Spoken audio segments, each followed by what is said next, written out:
আমার মগি দেই খাকি দুঃখ বুঝবি তোরা রে গোলাম চিস্তি মুখ দেই খাকি দুঃখ বুঝবি তোরা রে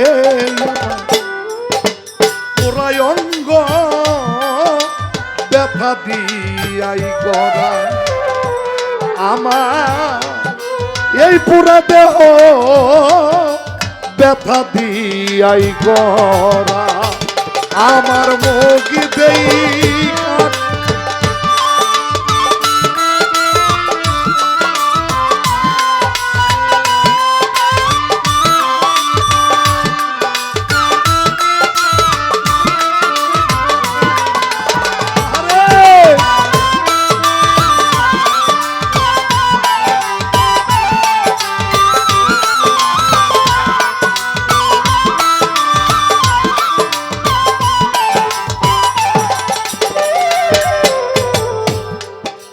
ওরে শুন বলিল ওই সহচরী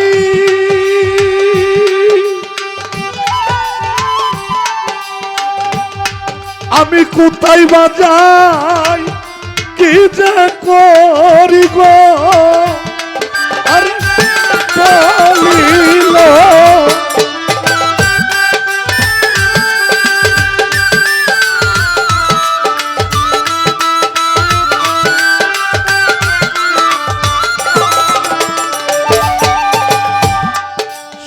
বলিল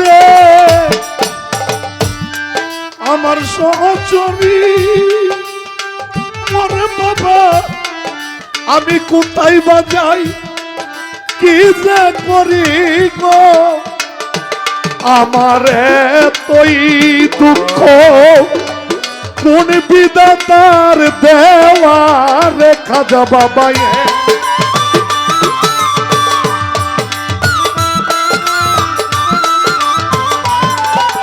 আমার এত দুঃখ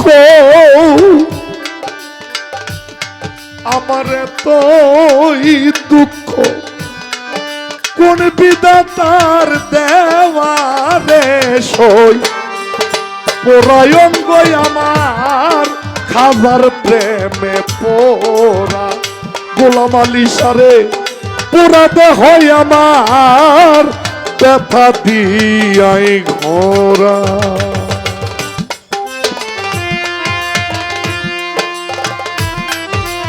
আরে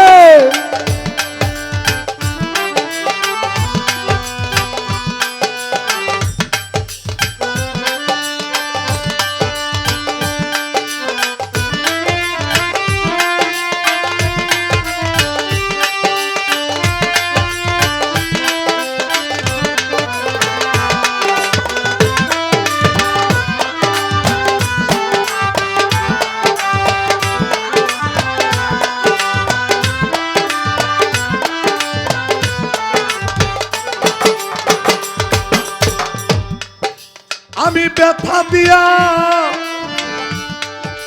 ওই মালাগাতি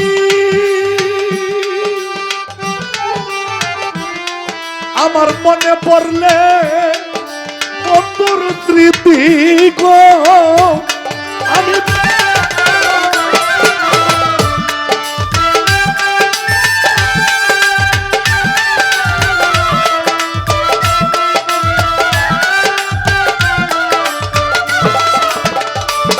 গোলাম আলী সৃষ্টি ব্যথা দিয়া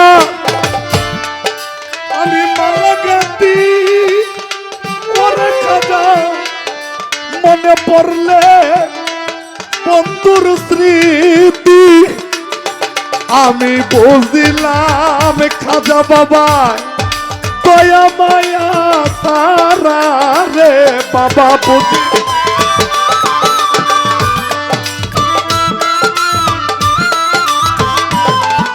আমি বুঝিলাম গোলাম সৃষ্টি ভক্তের জন্য দয়া মায়া সারা লই আমার পুরা দেহ ব্যথা দিয়াই গড়া আমার পুরা দেহ ব্যথা দিয়াই গোরা।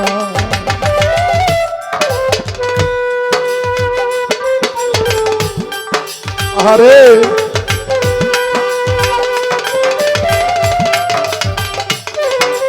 আয় খাজা বাবা,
বাবা বাজান। খাজা বাবা কি আপনি কি করেন দেখে না? কখন কোথায় যাচ্ছেন, কোথায় হাসছেন, মনে মনে কি ভাবতেছেন, আপনার তো বিশ্বাস হয়। মানিকগঞ্জের কথা শুনছেন?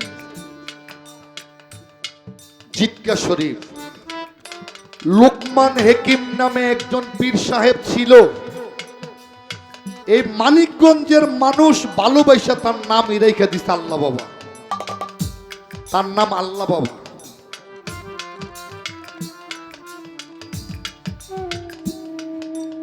এই আল্লাহ বাজানের একজন ভক্ত বাবার দরবারে গিয়ে বলে, বাবা আমি নতুন ব্যবসা শুরু করব। ব্যবসা শুরু করার আগে আমি আপনাকে একটা বড় দেখা পাঙ্গাস মাছ খাওয়াবো, আপনি আমাকে অনুমতি দেন। যা গেল পাঙ্গাস মাছ কেনার জন্য আরিসা ঘাট, পাটুয়াটুলি। আরিসা ঘাট গিয়া দেখে বড় মাছ নাই। তো মনে মনে ভাবে, আরিসা ঘাট যেহেতু বড় মাছ নাই, সকালবেলা গোয়ালন্দের ঘাট থেকে মাছ কিনবো, আর আজকে রাত্রটা একটা আবাসিক হোটেলে 300 টাকা দিয়ে একটা মেয়ে নিব, সারাটা রাত্র ফুর্তি করে সকালবেলা চলে যাব।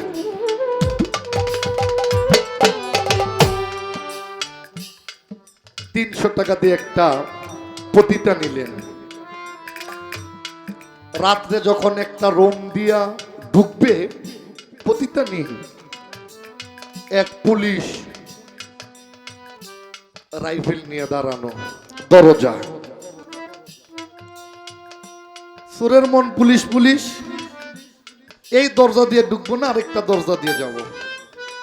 আরেক দরজায় গেলেন, গিয়ে দেখে ওই দরজার মধ্যে আরেক পুলিশ রাইফেল নিয়ে দাঁড়ানো। সারাটা রাত্র চলে গেল, শুধু পুলিশের তাড়না। মেয়ে নিয়ে আর ফুর্তি করা হলো না।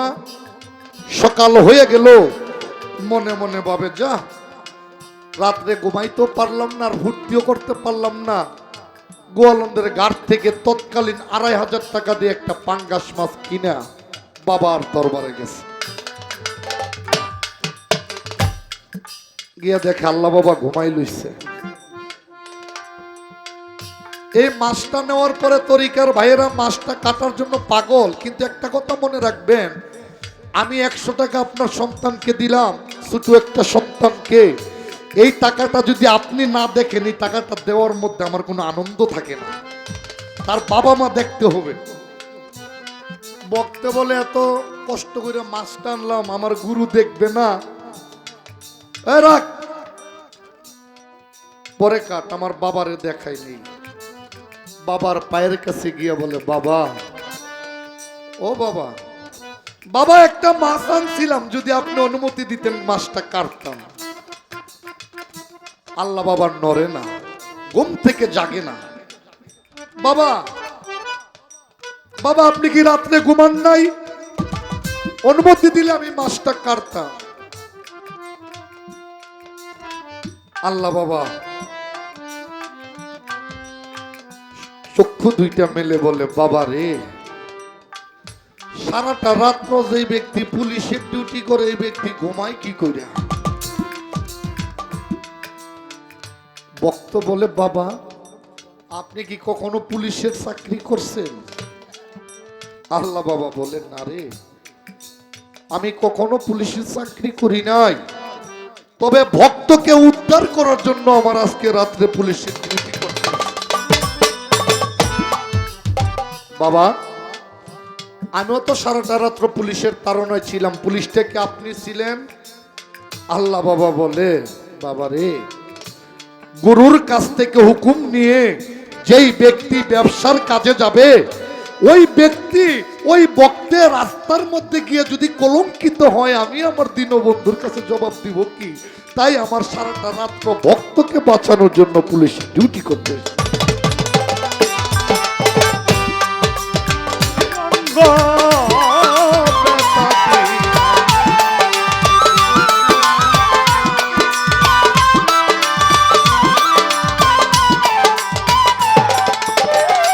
ওরে তোরা যাইয়া বলিস ওই বৈরা বরে,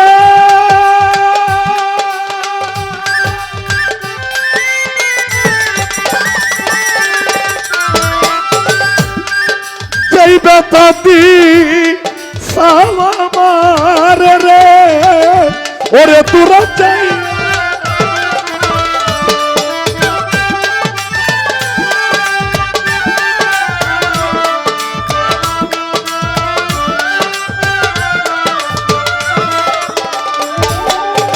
যাইয়া বলিস ওই বৈরা পরাই তোর কারবাই যেই বেতাতি সোমারে, আরে সেই দুঃখে সরকার রশিদ গেল মারা রে, সেই দুঃখে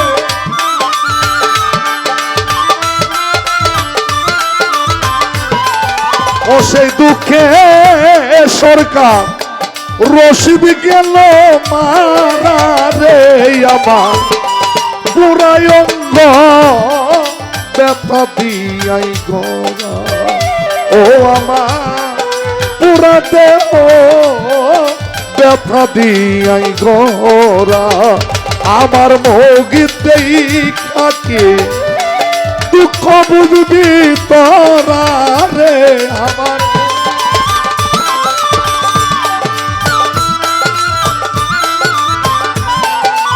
মগিতে কি দুঃখ বুঝবি তোরা, আমার পুরাই অঙ্গ ব্যথা দিয়াই গোরা, আমার পুরাই অঙ্গ ব্যথা দিয়াই গোরা, আমার